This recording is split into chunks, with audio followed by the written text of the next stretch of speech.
अहम खबर दें आपको कि पंजाब खैबर पख्तूनख्वा इंतखाबात अस्कुत नोटिस पर सुप्रीम कोर्ट के 2 जजेस का तफसीली इख्तलाफी फैसला जारी कर दिया गया। फैसले में कहा गया है कि चीफ जस्टिस के वन मैन शो के इख्तियार पर नजरसानी करनी होगी। चीफ जस्टिस के पास वसी इख्तियारात हैं। मजीद जानते हैं डॉन न्यूज के इस्लामाबाद के ब्यूरो चीफ इफ्तिखार शराजी साहब से। जी इफ्तिखार शराजी साहब, क्या कहा गया है इख्तलाफी फैसले में?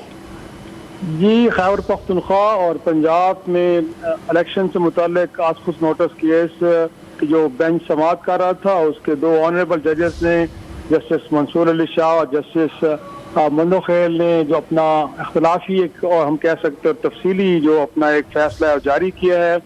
जिसके उन्होंने एक तो ये सवाल उठाया है कि जो मामला जब 2 हाई कोर्ट्स के अंदर ज़ेर समाअत था तो क्या ज़रूरत थी कि सुप्रीम कोर्ट में इसको नोटिस के तहत सुना गया, कोई ज़रूरत नहीं थी। और जब सुप्रीम कोर्ट ने ये मामला उठाया तो उसके बाद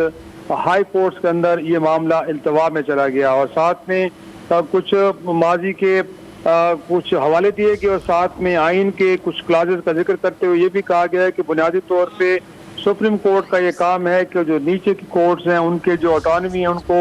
एक तरह से मेक श्योर करने के लिए अपना किरदार अदा करे, बजाय ये कि उनकी जो ऑटोनमी है उसको कंप्रोमाइज करने के लिए काम करे। बड़े सख्त अल्फाज लिखे गए जिसमें ये कहा गया है कि